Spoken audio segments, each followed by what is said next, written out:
welcome to Women's Sports Weekly, where women's sports happens every day, but we talk about it once a week. I'm Danielle. And I'm Carolyn.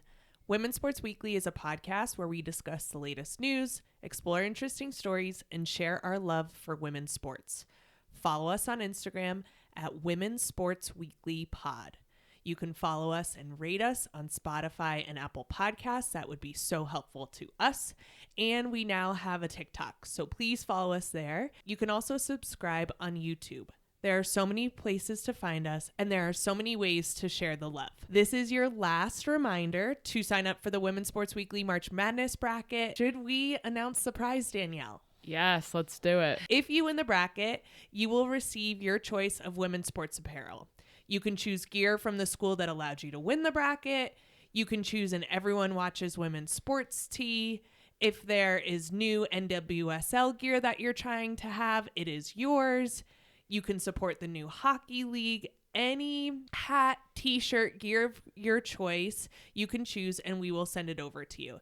It just needs to be supportive of women's sports or a specific women's team. So be sure to sign up and make your picks now. All right, Carolyn, let's get into the highlight reel. What do you have for us this week?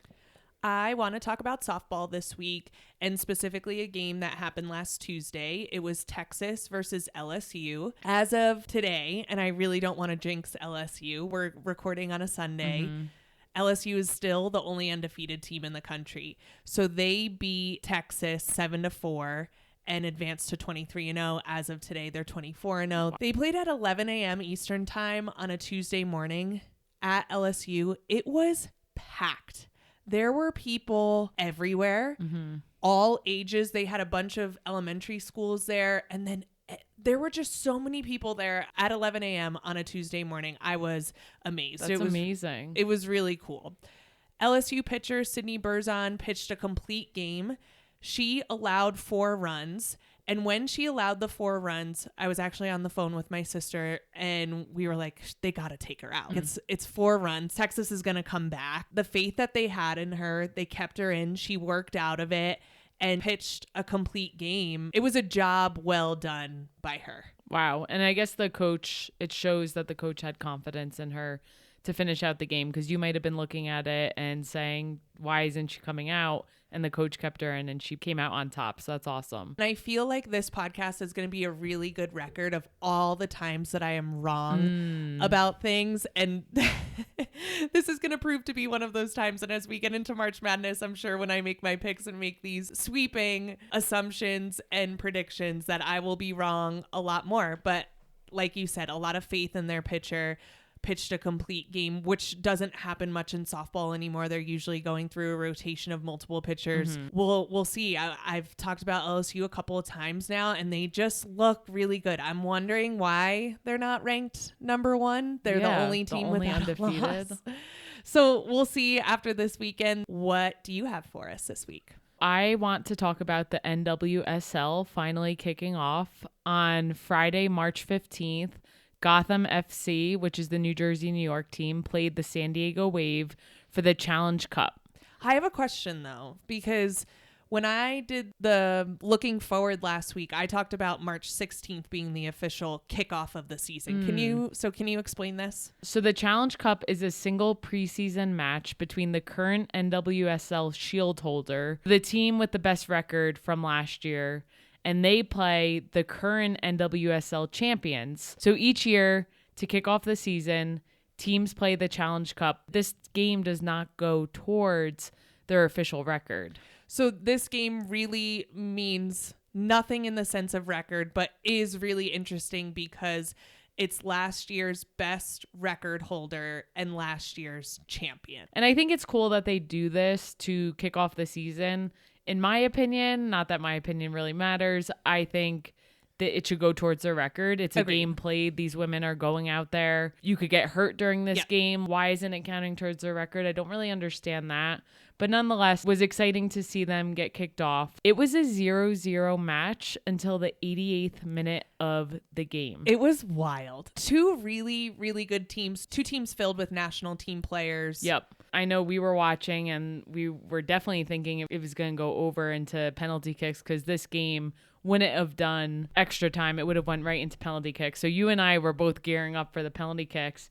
And who else but Alex Morgan headed the ball in the 88th minute to win the game for San Diego Wave. Alex Morgan had a huge week after coming off CONCACAF, and her daughter Charlie was very excited. Her daughter Charlie is very cute. And so she won CONCACAF on Sunday and then played Friday and won another cup. Unbelievable. Quick turnaround.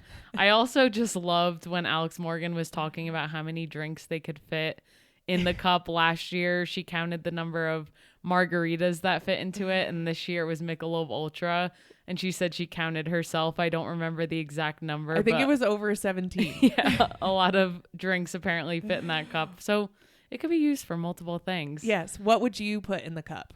Ooh. What are you drinking a lot of? I love margaritas, but that's dangerous. And I love hazy IPAs, but also very dangerous. So maybe a good Mexican lager. A good Mexican lager. Yes, okay, that's a good light beer that I enjoy. How about you? What would you put in it? Ooh, maybe 18 Diet Cokes. Wow. Okay. Thought that was funny, but her daughter Charlie was very excited. I don't think she was as excited about the game. No. She made it very clear that she loved the fireworks. And isn't Charlie just all of us? Yeah. I love fireworks too. I am still a little girl whenever I see fireworks. They are fun. They are bright. They make loud noises. How could you not love them? Yeah. And she was eyeing up that mic. You could just tell she wanted to speak into it. So very cute. Also, love the San Diego Wave uniforms. All the NWSL got new kits this year. And they are really matching the city that they're from. You can tell there was a lot of thought that went behind it. Yes, for sure. Their jerseys are awesome. I love the colors. I'm just a big neon color girl, and it's very bright, so I like those. As a Gotham fan, they are the bats. So I wish they had a little bit more bat action. I do like the black with the blue, like teal. And I will say all of the New York teams, all of the New York women's teams are following the same color structure, that teal and black. Yes, it's like Liberty, New York Liberty. And the New York hockey team, the new hockey team also has, they don't have a name yet, which is why I'm calling them the New York hockey team. They also have that blue and black. Cool. And I really think it's a cool thing to do. And I like jerseys and I like vintage apparel. So I was thinking that I wanted to get some, and I was thinking in years ahead, it's going to be very cool when there's multiple. The hope is that there's multiple sports teams, just like there's multiple baseball teams in New York. My hope is that there's multiple women's sports teams in New York,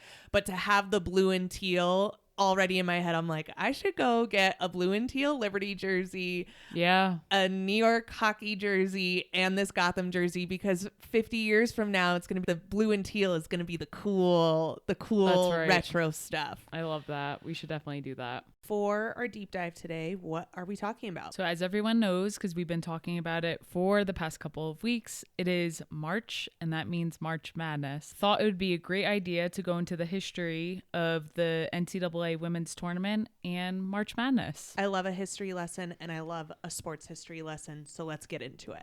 The tournament was preceded by the AIAW Women's Basketball Tournament. We've talked about that before. We have. So just as a reminder, this was the Association for Intercollegiate Athletics for Women. And that association was around from 1972 to 1982. Basketball was one of the 12 women's sports added to the NCAA championship program for the 1981 and 1982 school year. So that means that the NCAA started including women at the same time that the AIAW was still in effect. Correct. The NCAA started to realize that they should include women's sports. In order to get some of the women's teams over, they would provide better perks to the women's teams. Things as simple as pay for transportation. Which the AIAW was not doing. Yes. So that year, 1981 to 1982, both the NCAA and the AIAW had a women's tournament. So how did that work? Did teams get put in a tournament? What was that process? As I mentioned, teams got to choose what route they wanted to go. And some teams chose the NCAA, and some teams chose to stick with the AIAW and ride it out for as long as they could. So interestingly enough, on March 28th, 1982, Rutgers beat Texas in the AIAW tournament. And on that same day, Louisiana Tech beat Cheney State in the NCAA tournament. There are a lot of crossovers here, so let's get into that. Fun fact, Kim Mulkey, who is now the head coach for LSU women's basketball team, was a player on Louisiana Tech at the time. So she was on the team that won the first ever NCAA women's basketball championship over, as I said, Cheney State, who was actually coached by Vivian Stringer at the time, who eventually became head coach at Rutgers University. Wow, this is very intertwined because Rutgers beat Texas in the AIAW tournament. Vivian Stringer would go on to coach at Rutgers, but right now she was coaching at Cheney State, who lost to Louisiana Tech, which is Kim Mulkey's team in the first NCAA tournament. There's a lot of crossover here.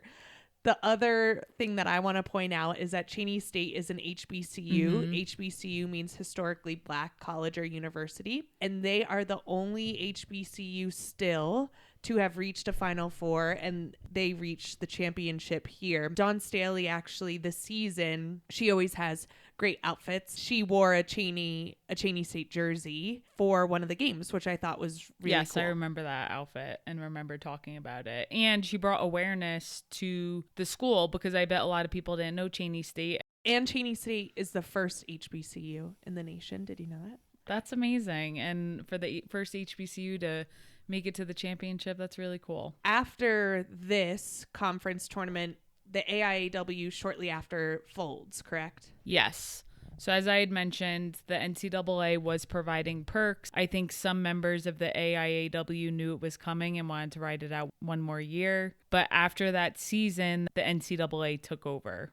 Got it.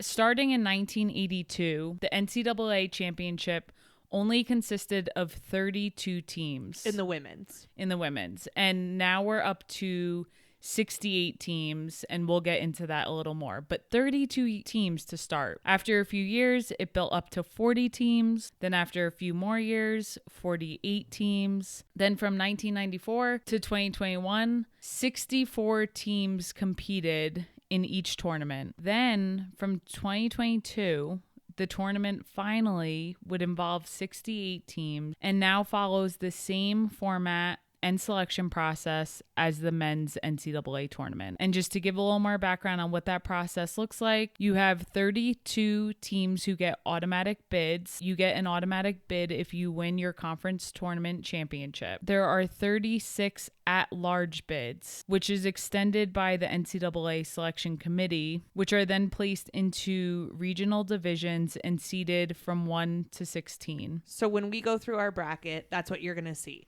You'll see 4 different regions with 1 through 16 seeding. Yes. So as I mentioned, from 2022, the tournament had started involving 68 teams. In addition to that, the tournament could start using the branding that is known as March Madness. Prior to that, the women were not allowed to use that branding. This is where I get angry, as per usual, because people like to pretend that no one likes to watch women's sports. And then you find out things like this, that they were not allowed to even use March Madness branding. How are you supposed to create any excitement when you can't even use the term? It is so infuriating. I'm glad we are now past that. And you could see it happened in 2022. We're in 2024, 2 years later, and it's exploded. It's not just us because we're talking about women's sports all the time. It is widely agreed that more people are excited for the women's tournament this year, more interested, know more women's players than ever before. And in comparison to the men's game, they know more women's players than any of the men's players who are playing right now. Yeah. And just take some TV deals so that people actually play it. I'm sorry, if I can't watch on TV, how am I supposed to know it's exciting? That's exactly right. And I think it also points to the fact that words matter. Mm-hmm. What we are able to say, how we're able to brand really, really matters. And so these tiny little wins, and I want you to talk a little bit about Sedona Prince bringing some light to what happened in the bubble, because that was the impetus. In 2021, during COVID, the NCAA tournament was played in the bubble.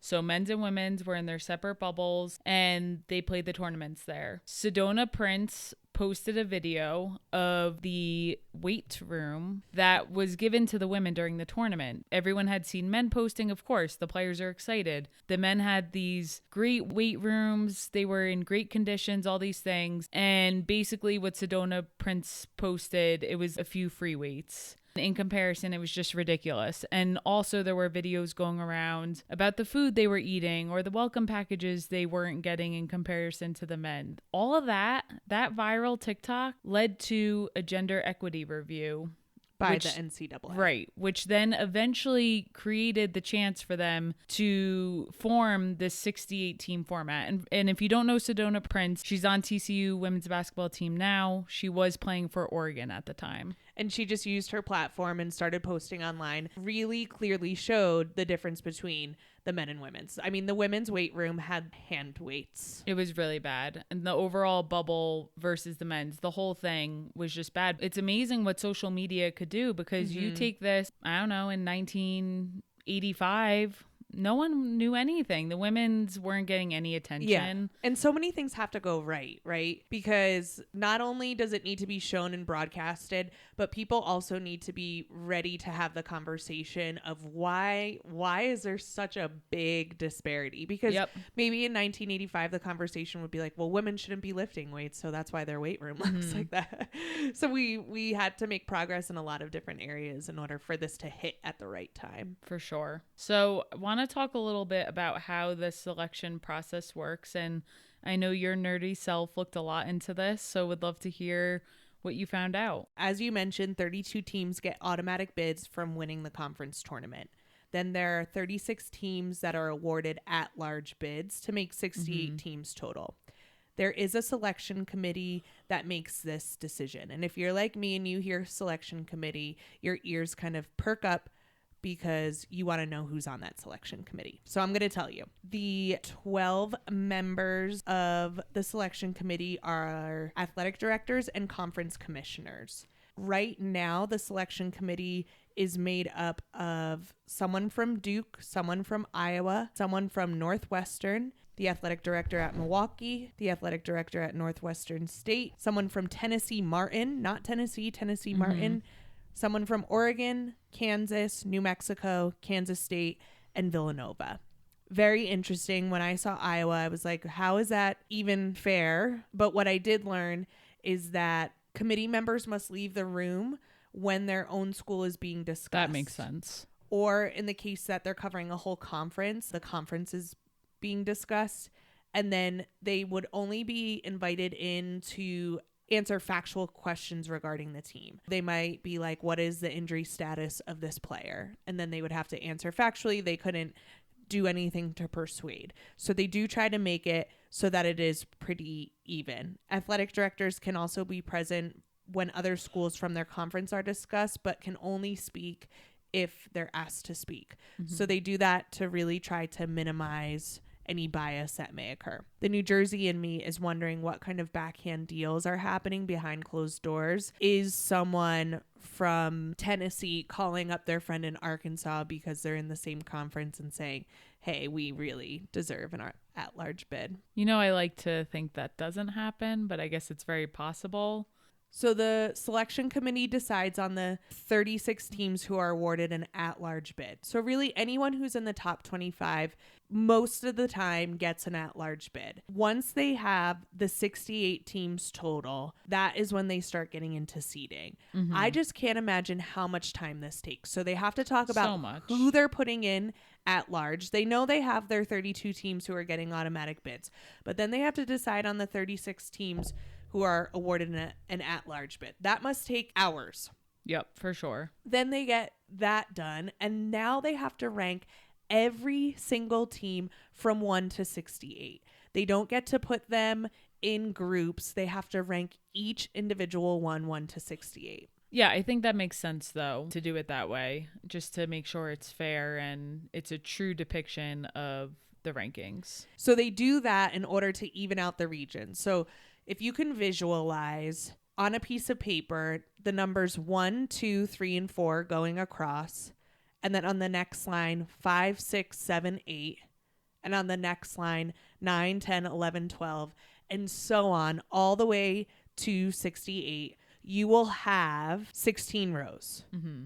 And then you're playing games, but we won't get into that. Yeah. You will have 16 rows, and that essentially are your 1 seeds, the very ones at the top, your 2 seeds, all the way down to 16. Yes. So just to make that a little more clear, there's 4 1 seeds, there's 4 2 seeds, there's 4 3 seeds. Yes, and each of those seeds get put into the regions. A region, one of the 4 regions, which is what you're seeing on your bracket when you look at it. So that means anyone in the top row is a 1 seed. Anyone in the second row is a 2 seed, and so on and so on. Then they want to make sure that the regions are balanced. Mm-hmm. So they don't want the number 1 seed and the number 1, number 2 seed in the same region. Yep. Because that means there's too many good teams in that region. At the same time, they don't want the number 4, number 1 seed and the number 4, number 2 seed in the same region, because then that would mean that region had technically not as good of teams, even though these are at the top 68 teams in the country. They put everyone in, they try to make it balanced, and then what they do to see if it's balanced is they add up the seeds. So they add up their 1 to 68 seed in each region to see if it's balanced. So the lower the number is, the more competitive it is, because that means it's filled with a bunch of teams with lower seeds. The higher the number is, the less competitive that region is, because it's filled with higher seeds from that. So what they may do, if they have a region and one's very low and one's very high, they may switch a team out to balance it out just a bit. They're also looking at things like location, and they're also looking at things like they don't want people playing who are from the same conference too early in the tournament. Yeah. How many hours would that take? A lot. Yeah. I can't imagine. And They're I'm like, are they getting paid for this? Also, I would love to be in that room. Would you like that or no? It sounds very stressful, so I don't know if I'd like that as much as you do, but it is a very interesting process, so thank you for diving into that. All those numbers, I feel like people are going to be seeing stars trying to understand everything. But when you see that bracket, now you know the history behind how it got started. For those of you who just go in there and make flippin' picks, know that someone worked very hard to make that bracket as even as possible. For those of you who watched Selection Sunday on Sunday, if you see the teams who get really super excited when their name's called, it's typically the teams who don't know they're going to get called because they're at that at-large bids. Also wanted to just share some more stats around the tournament and the history. Just had to ask, do you know who has the most national titles in the NCAA tournament for women's basketball? Is it George Mason in Virginia? It is not. I just wanted to call them out. It is the UConn Huskies. They have won a total of 11 titles, which is the most, and that includes 4 straight championships from 2013 through 2016. Those have to be the Brianna Stewart years, the Stewie years. She was there for all 4 of those championships. They have not won a national title since 2016. That is really amazing, and I think it also speaks to the growth of women's basketball. And it's crazy because I feel like still you just hear people say, well, UConn wins all the games. Like people who don't actually watch the game, they just are still stuck in those years. And whenever we hear the argument, well, women shouldn't be March Madness because it's not as exciting, the same team always wins. It's almost been 10 years since UConn has won last. So I'm happy that more games have been televised this year, and that stigma, I think, this year has started to go away. But I'm telling you, still as of last year, I would hear people say that. And so now, for our listeners who have this information, when you hear that around town, you have the information now. You can say, no, UConn hasn't won in 8 years. Yeah. And there have crazy. been upsets on upsets. And listen to Women's Sports Weekly Pod every week, and they will give you all the updates. Exactly. But with that, we talked about March Madness and the branding, and we're just starting to get to use it. I mean, how many frustrating times have we had just last year? Call up a bar in town. Hey, are you playing this game? It was a women's game. Sure, we'll have it on one of the TVs. We go, we start watching, and then about an hour into the game, a bunch of dudes roll up. The men's games were about to start. So the waitress comes over with her little remote as we're all watching and flips the channel. And I said, hey, we're watching that game. Like, it's March Madness. She goes, no, I'm putting on March Madness. As in, she was putting on the men's game. The fact that that is still happening as of a year ago just drives me insane. I will say there is now a rise in women's sports bars. So sports bars dedicated to women's sports. And I am so excited because Denver is getting a women's sports bar. It's called the 99ers after the U.S. women's national team that won in 1999. I'm so excited to have a bar to go to that I don't have to call ahead, that will have the game that I want to watch playing. I am so pumped. And we've also tried to watch U.S. women's national team at a bar before. Yes. And they didn't have the right cable package and it was glitchy and slow. And I didn't even finish my drink. I said, I'm going home because I know I'm going to be able to watch it better at home. Definitely frustrating. Hopefully we're seeing a change in that. We have had the pleasure and we have been fortunate enough to go to 2 Final Fours so far. Mm-hmm. First one being in 2018 when I got to see Notre Dame win it all. Go Irish. It was so amazing. I think it's the best Final Four I've seen. It was incredible. And I don't know if you remember, but I would just see players. I would just be calling out people's names. And you were like, how? You didn't watch college basketball as much at the time that I did. Danielle had a knowledge where we were walking around and she was like, that's so-and-so's sister and her dad. And it was Katie Lou Samuelson's sister who played. Carly Samuelson also played college. Katie Lou played for UConn. Carly played for Stanford. So I had a right to know who these people were. I understand, Danielle. And that wasn't the only sister pair that you did that with. You also did that with the Westbeld sisters from Notre Dame. Yeah. Oh, my God. Yeah, we saw her in the lobby of that one hotel where I got my T-shirt. Yep. That Final Four was incredible. We saw Arike Gumbawale hit 2 game winners in both games. The place was going insane. And we had UConn fans around us who were very upset. We were so excited. The atmosphere was just incredible. So 2018, that was in Columbus, Ohio. What a fun weekend. Mm-hmm. And then just last year, we went to the Final Four in Dallas, Texas, which was also an incredible weekend.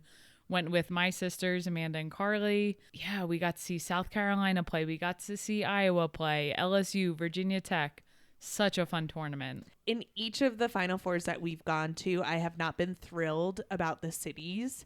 And each city, they surprise us. Columbus, I thought was so much fun. Yep. I thought the food was great. I thought the beer was great. And then Dallas was so cute. Great food. Oh, my God. And I think it makes it better because there's so many like-minded people around. Everyone's there to watch women's sports. Everyone's super into it. You see all the fans in their gear walking around the streets. You see wherever the players are staying, those hotels are decked out. You get to go in, buy some gear just at random hotels. When we were in Dallas, we went to one of the best the best lesbian bar I've ever been to, Sue Ellen's. Have we talked about it on the pod before? I don't think so, but I think for 3 weeks after that night, I was saying Sue Ellen for president. Danielle, you still say that. So if you're ever in Dallas, definitely recommend checking it out. Hold on. Can I tell the karaoke story? I'd rather not. But can I? You're going to anyways. So at Sue Ellen's, we were with a bunch of friends. There was karaoke. I didn't do it. Yeah, so you can't even talk. You didn't even put yourself out there. A bunch of friends did karaoke, and Danielle got up there and she sang her favorite song, which is I forget the name. Well, okay, so give us a little bit of it. Sometimes all I think about is you. Late night in the middle of June. Heat waves. Oh, heat waves. There you go. Thank you so much for doing that, because she went up there and she sang Heat Waves. And while she's singing, I'm looking over at our friends, Lex and Sarah, and I'm like, are they auto-tuning her? Okay, relax with that. And they did. They auto-tuned her I'm sitting right here. to make it sound better, which was just so incredible, because she was the only person who I heard got auto-tuned that night. Also And not true. it was just such a great night. Love Sue Ellens. If you have a chance to go to a Final Four and you look at the city and you're like, So I fun. don't know if I want to go. Every year that we go, we say book our tickets now for the next year. Yep. Because it is always such a blast. It's the best place to be. We are headed to Cleveland in just a few weeks for this year's Final Four. Cannot wait. It's going to be great. Going to be so much fun. With that, let's dive into our Final Four predictions. Before we get into Final Four predictions, we need to talk about these regionals. Oh my goodness. I don't think I've ever been so blown away just watching the bracket unfold during the selection show. It's going to be a crazy March. It's going to be a crazy tournament. Let's get into Albany Regional 1. Okay. We'll go through the top 4 in each region, and then we'll talk about if there's anything surprising to us. So top 4, number 1 is South Carolina, number 2 Notre Dame. This is a tough one for us because obviously we both love South Carolina. And obviously, I've talked about it before. I love Notre Dame. And it broke my heart a little bit to see those two in the same region. It will be a very tough day if they come to play each other. Yeah. Which I do have them playing each other in my bracket. Yep. I think I do too. I'm not going to be able to look you in the eye. Number 3 is Oregon State, and number 4 is Indiana. And Oregon State is another hot team. They've been playing well. They've been playing really well. Compared to the other regions, though, this seems like a pretty soft, tame region for if South Carolina plays their cards right to kind of come on through. And well deserved. Yes. South Carolina, the only game they lost last season was to Iowa in the Final Four. The only game. Yep. And they remain undefeated this year. They have not lost a regular season game in, I don't know the exact number, a very long time. Yes. So it is well deserved that this is the bracket they're in. Let's move on to Albany Regional 2. We have number 1, Iowa. Number 2 is UCLA. Number 3 is LSU. Wild. Number 4 is Kansas State. I would be mad if I was Iowa, UCLA, or LSU. Yeah, this region is absolutely insane. Colorado is also the number 5 seed. What are your thoughts on Iowa being number 1? I know Iowa has been a team that you've had some comments over the week. So I'm just curious, now that it came down to it, what are your thoughts? I'm the only one in the country who doesn't think Iowa should be a number 1 I don't seed. think you are. I'm not saying you're the only one. I'm just curious, now that you see it in writing, what are your thoughts? This is the thing. They're the number 1 seed, but that means they were seeded number 2. So it was South Carolina, then Iowa. So most people think they're number 2 in the country. Wow. I think you're going to be... I don't think so. I don't think so either. Yeah. I think you're going to be surprised at my Final Four. Okay. I think this is going to be the hardest regional. So Iowa doesn't have to play both LSU and UCLA. LSU is going to see UCLA before they get to Iowa. It's just a rough go for all of those teams. And as a reminder, for those who may not have seen last year, LSU and Iowa faced off in the national championship last year. And LSU won. So if they were to face off, if it turns out that way prior to the Final Four, that would be last year's national championship matchup. I feel like Caitlin Clark right now has probably red flames coming out of her ears. And I think that this regional is going to make her even more motivated to turn it up. It is going to be interesting. I'm excited to see the games unfold. I don't think Hannah Stolke can go up against Lauren Betts, though. Yeah. At UCLA. It's interesting. If that's the matchup. Hannah Stolke, I think, has been playing really well lately. They are different players. Yeah. Lauren Betts is slower. She's a lot taller. I think her back to the basket game is better, but Hannah Stolke can run the floor better and take layups better and just do. She's a little more versatile, I think. But on defense, for Hannah Stolke to guard her, I don't know. They're both young still, so it'll be interesting. That's an interesting matchup to me. Portland Regional 3 is number 1 USC. Juju Watkins. I got my Juju shirt on. I was going to say, is this an indication of what your Final Four is? Because you have might be. And I'll be wearing this at the Final Four. It's a great shirt. Thank you. Number 2 is Ohio State. Number 3, UConn. Number 4, Virginia Tech. In my opinion, this is a really tough region too. Ohio State has been playing unbelievable this year. USC obviously is the number 1 seed. Yep. And Virginia Tech, going to be interesting. We don't know what Liz Kitley's status is at the moment. My thought is she's not going to be available to play, which is really going to hurt them. And UConn, they play in a conference that I don't think is as strong. So I don't think they truly get to show off how good they are.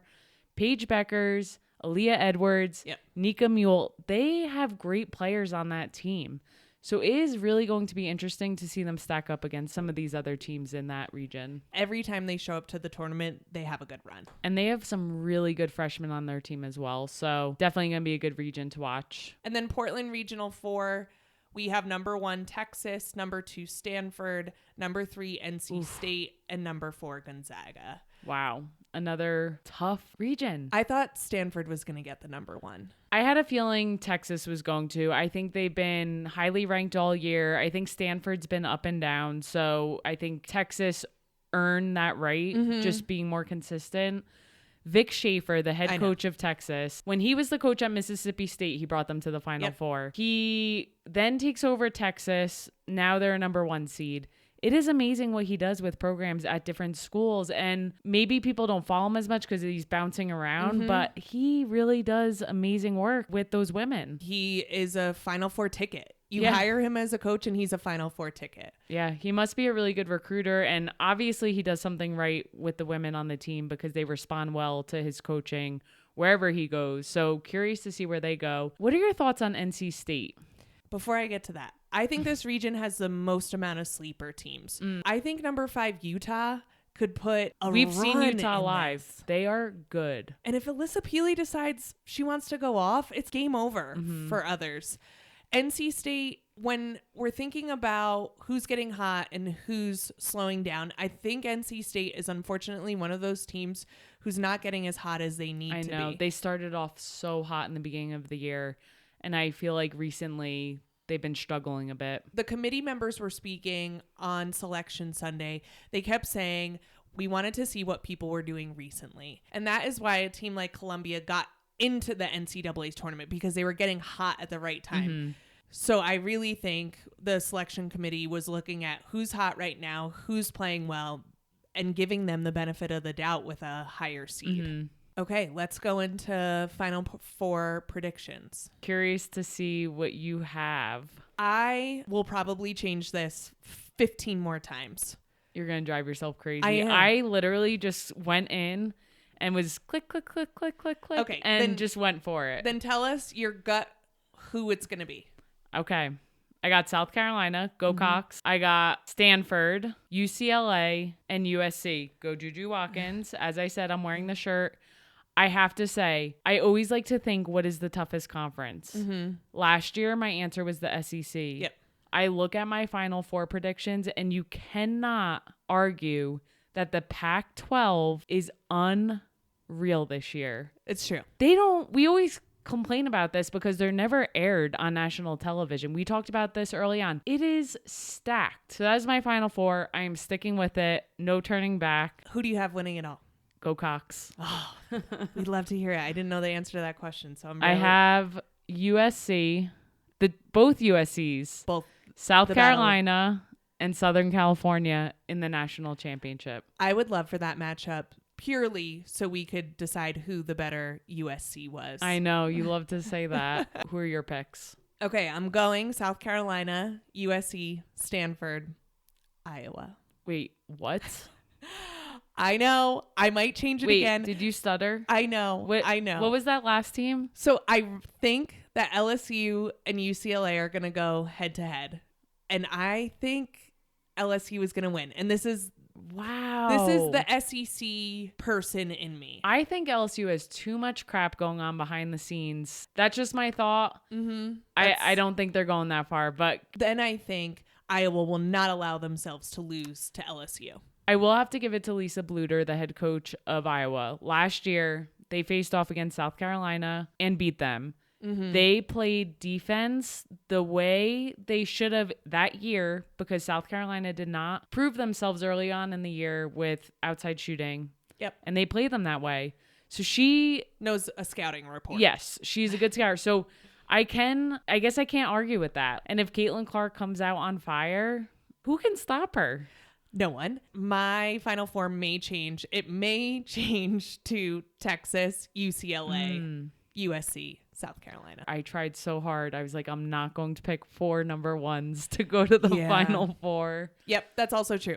I have South Carolina winning it all. I'll get also facing off against USC. Iowa, I have USC winning currently. It all may change because I am way too competitive and want to win a bracket, even if it's our own bracket. And the chances of there being a perfect bracket are so low. I love each year how they go down and they're like, there's this many perfect brackets remaining after each game and after each round. It's just incredibly difficult to guess because you can't win on paper. That's why they play the game. And I think this year may have the most upsets in a women's basketball tournament that we've seen in a really long time. Yeah, I can agree with that given how many upsets there have been just throughout this entire season. I'm giddy. I'm excited. I'm on cloud 9. We can't wait to cover this. We hope that you join our March Madness bracket and be part of the fun because that's what it's going to be. Just a lot of fun. All right, Carolyn, there is a ton going on this week. What is it that you are looking forward to? Well, I actually want to highlight the Frozen Four. This is NCAA women's hockey. It is happening this week in Durham, New Hampshire. The 4 teams that are left are Ohio State, Clarkson, Wisconsin, and Colgate. Clarkson beat Minnesota in 3 overtimes to secure their spot. They are known for their rock-solid defense, and so they will be very interesting to watch in the Frozen Four. Wisconsin is aiming to become repeat national champs. The Cheeseheads? Yeah, I don't. They're actually called the Badgers. Oh, okay. Between Ohio State and Wisconsin, the teams have combined to win the past 4 NCAA tournaments. The Badgers, the Cheeseheads, took the title in 2023, 2021, and 2019, and the Buckeyes won it in 2022. They didn't play in 2020 because of COVID. Another thing to note is that Wisconsin beat Ohio State in their conference tournament this year to solidify their place in the NCAA tournament. So It really seems like it's Wisconsin and Ohio State are the teams to beat. So on March 22nd, Ohio State goes up against Clarkson and Wisconsin goes up against Colgate. And then on March 24th, the national championship will happen 4 p.m. Eastern time on ESPNU. What do you have for us this week, Dee? Yes, so obviously, what else but March Madness? I feel like I've been waiting for years at this point for this tournament to get started. It feels so long. And to be fair, I've been looking at flashbacks from the past couple years. The tournament did start a week prior than what it's been this year. So it has been a longer wait for you. Yes. Wednesday, March 20th, it officially starts. The first 4 will play Wednesday and Thursday. So Wednesday, March 20th and Thursday, March 21st. These are the play-in games. Play-in games, correct. And the official first round is Friday, March 22nd. NCAA first round. Let's go. I have off from work on Friday. Oh, I I'm am so jealous of you. So pumped. Yeah, that's pretty lucky. Okay, so we just filled out our bracket. Do you have any upsets in the first round? I do. I will say my toxic trait is I am by the numbers in terms of if a team is play something, I always like to pick the higher seed, men's or women's, because that's just how my brain works. But I went back and I do have a few upsets in the first round. I have Princeton beating West Virginia. I think that's going to be a great game. Yes. Princeton has been making a run the past couple years. Carla Berube, the head coach, was a player for UConn. She's done great things with that program. She actually used to coach Division III at Tufts. And when I was the grad assistant at Moravian, we ended up playing them in the first round of the NCAA tournament, first or second round, but we ended up playing them in the tournament. Did you beat them? I got to meet her, and no, we did not beat them. Yeah, Princeton is a very well coached. She's a very good coach. My other upset is Michigan over Kansas. Got it. Yes. How about you? I think I may have had both of those upsets. I love upsets, so I try to pick a lot of them. Mm-hmm. I think Texas A&M could squeak one out over Nebraska. Hot take. It is a hot take, but no one knows what the SEC is like. I always think the SEC is surprising to teams. But the Cornhuskers? I know. They're a team that has beaten Iowa. So I know it's a hot take. And then I also have Maryland over Iowa State. And I only have this because Maryland has not lost a first round. I heard that during the 2001 selection show. Crazy stat. And Iowa State's on a little bit of a run. They are. They have some really good freshmen on that team. Yes. All right. Let the madness begin. That's it for this week. We will see you next week on Women's Sports Weekly. Sign up for our March Madness bracket. The link to sign up is in our bio, and you can make your picks today. In the meantime, watch women's sports. Rate the pod on Spotify and Apple. Share the podcast with your friends. Keep sending us topics you want us to cover on Instagram at Women's Sports Weekly Pod. Thanks for joining us.